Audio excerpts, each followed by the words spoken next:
युव शक्ति ही विश्वर श्रेष्ठ शक्ति। युव समाजर समुचीन संगठन माध्यम यही शक्तिर यथोचित विकास संभव। यही शक्तिर सदुपयोग ही आमर एकांत लक्ष्य। अमृतर संतान मानू अनंत आशीष देई श्री श्री श्री ठाकुर आह्वान करती विश्व कल्याण मंच को। हे युवगोष्ठी, यही आह्वानर सफल रूपायन कर। निराश हेबाकू हेब नाही। जन्म और जीवन सार्थक हेब ही हेब। हे भारतर शक्तिधर युव समाज, तम उपरे आमर यथेष्ट विश्वास अछि। तम मानंकु आमे भरोसा करिछु, अपेक्षा करिछु। आमर दृढ़ विश्वास तमे माने ही यही पुण्य भूमिर शिक्षा, संस्कृति और सभ्यतार सुरक्षा करि परिबो।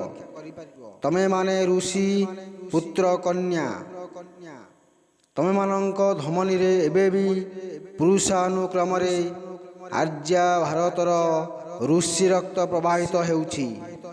निजकु निरीक्षण कर, समीक्षा कर, हताश निराश हो नहीं। तम जन्म और जीवन कदापि कस्मिन काले निरर्थक होई पारे ना। आशावादी आत्मविश्वासी हुओ। महापुरुष मानक प्रति सदाशील हुओ। पूज्यर पूजा कर। नीतिनिष्ठ होई उचित मार्ग निर्धारण करी सही पथरे वीरत्व और धैर्यर सहित आगे चल।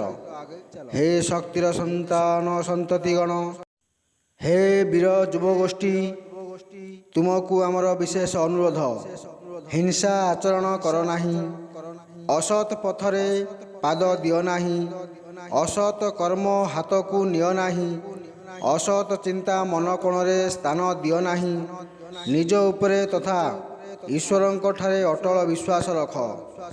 परमपिता सबुमंते तमर पाखे पाखे रही तमको साहाय्य करने पाई तत्पर होई रहिछंती। लोड़ा केवल तमर ऐकांतिक निष्ठा और विश्वास। आवश्यक केवल संपूर्ण शरणागति। तांकरी पद्म पादपीठरे शरणापन्न हुओ। मन खोली तांको सन्निधान रे सबु समस्या गोटी गोटी करी सब विस्तृत कही दियो। किछि लुचाओ नहीं। सत्यवादी वीर हुओ। अपेक्षा कर धैर्य और स्थिरतार सहित। देख से सूक्ष्म रे तम पाई जहा कल्याण कर ताहा ही विधान करुछंती। तांकरी दान को मथापाती हृष्ट चित्तरे ग्रहण करिनियो। इच्छा करी बाछि किछि माग नाही। से परा मंगलमय। से कौन तमर मंगल विधान करिवे नाही। थरे मात्र निर्जन रे स्थिर चित्तरे एकांत मुहूर्त रे चिंता करी देख। आज भारत रे दुर्नीति और भ्रष्टाचार उपरु तल पर्यंत सर्वत्र जाल परि बिछई होई जाइछि। तमे माने शिक्षित, सभ्य, भद्र और सम्भ्रांत। तमे कौन यही दुर्नीति यज्ञ रे आहुति देई सेही भ्रष्टाचार रूपक हव्याग्नि को अधिक प्रज्वलित करवा उचित हेबो।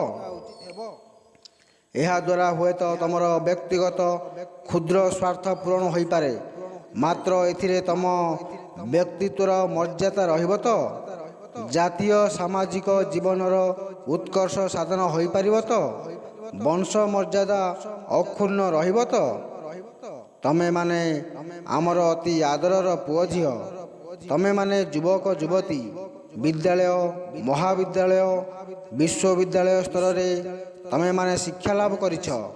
तम मानकर इच्छा भल पदस्थ चाकरीटे पाई मासकु मास मोटा अंकर वेतन पाई निजे सुख समृद्धि जीवन बिताइब।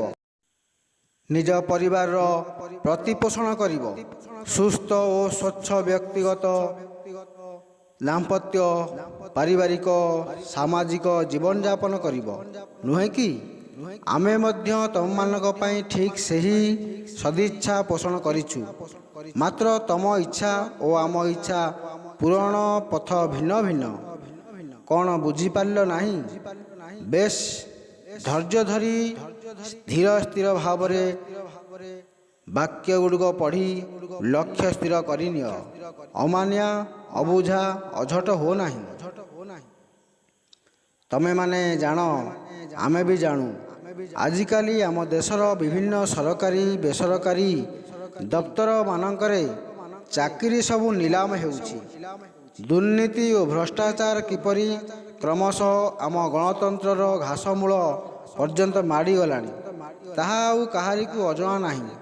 ସ୍ପଷ୍ଟ ଦିବାଲୋକରେ ଖୋଲାଖୋଲି ଭାବରେ ଏହା ସତେ ଯେପରି ଆମ ଜାତୀୟ ଚରିତ୍ରର ଅଙ୍ଗୀଭୂତ ହୋଇଗଲାଣି।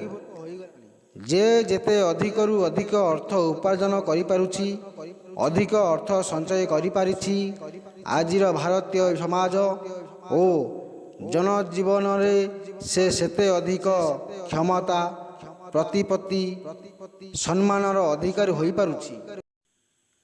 ଜ୍ଞାନ, ବିଦ୍ୟା, ଚରିତ୍ର, ବ୍ୟକ୍ତିତ୍ୱ ଇତ୍ୟାଦିର କାଟତି ଅର୍ଥ ପାଖରେ ସତେ ଯେପରି ନିଷ୍ପ୍ରଭ ହୋଇଯାଇଛି, ହାର ମାନି ନେଇଛି।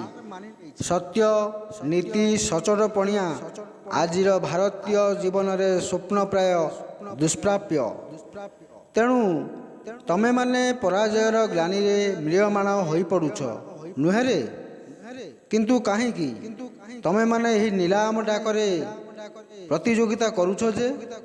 ଯେଉଁ 25-50 ହଜାର ଟଙ୍କା ଉତ୍କୋଚ ଦେଇ ଚାକିରିଟିଏ ନିଲାମ ଧରି ନିଜର ନିଜତ୍ୱ ଓ ସ୍ୱାଧୀନତାକୁ ବଳି ଦେଇ ଦୁର୍ନୀତିକୁ ତେଜେଇବ, ସେହି ଟଙ୍କାକୁ ମୂଳଧନ କରି ଛୋଟ ବ୍ୟବସାୟଟିଏ କଲେ ତମେ କ'ଣ ତମ ପରିବାରକୁ ଭରଣ ପୋଷଣ ଯୋଗାଇ ପାରିବ ନାହିଁ?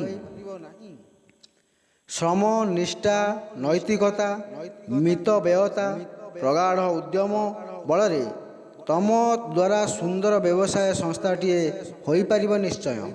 ଏ ବିଶ୍ୱାସ ତମମାନଙ୍କ ଉପରେ ଆମର ଅଛି। ଥରେ ଚେଷ୍ଟା କରି ଦେଖ ତ। ତମେମାନେ ଏକଜୁଟ ହୁଅ, ସେହି ପରମପିତା ପରମେଶ୍ୱରଙ୍କ ପଦ୍ମପାଦକୁ ଧ୍ୟାନ କର।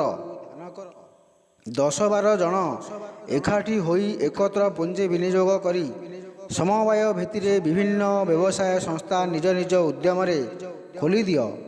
ତମର ଲକ୍ଷ୍ୟ ରହୁ ଜନକଲ୍ୟାଣରେ। ସମାଜ ମଙ୍ଗଳ ନିମନ୍ତେ ତମେମାନେ ଉତ୍ସର୍ଗୀକୃତ କର୍ମଧାରା ଗ୍ରହଣ କର। ଦେଖିବ ତମର ତଥା ତମ ପରିବାରର ଭରଣ ପୋଷଣ ସହିତ ସ୍ୱାଧୀନ ଭାବରେ ମର୍ଯ୍ୟାଦା ସହକାରେ ତମେ ଏହି ପୁଣ୍ୟଭୂମି ଭାରତର ସେବାରେ ନିଜକୁ ଯଥାର୍ଥ ଭାବରେ ବିନିଯୋଗ କରିପାରିଛ। ଦେଶରେ ଆରମ୍ଭ ହୋଇଥିବା ଭ୍ରଷ୍ଟାଚାର ଯଜ୍ଞରେ ତମେ ଆଉ ଆହୁତି ଦେଇ ତାକୁ ଅଧିକ ପ୍ରଜ୍ୱଳିତ ନ କରି ନିର୍ବାପନ କରିବାର ଲକ୍ଷ୍ୟରେ ଦୃଢ଼ ରୁହ। ତମେ ନିଜେ ଥରେ ବିଶ୍ୱାସର ସହିତ ଦୃଢ଼ ଓ ନୀତିବାନ ହୋଇଗଲେ ଦୁର୍ନୀତିଗ୍ରସ୍ତ ଭ୍ରଷ୍ଟାଚାରୀମାନେ ତମକୁ ଭୟ କରିବେ ହିଁ କରିବେ। ହେ ମୋର ବୀରପୁତ୍ର କନ୍ୟାମାନେ, ତମେ କ'ଣ ଏତିକି ସ୍ୱାର୍ଥ ତ୍ୟାଗ କରିପାରିବ ନାହିଁ?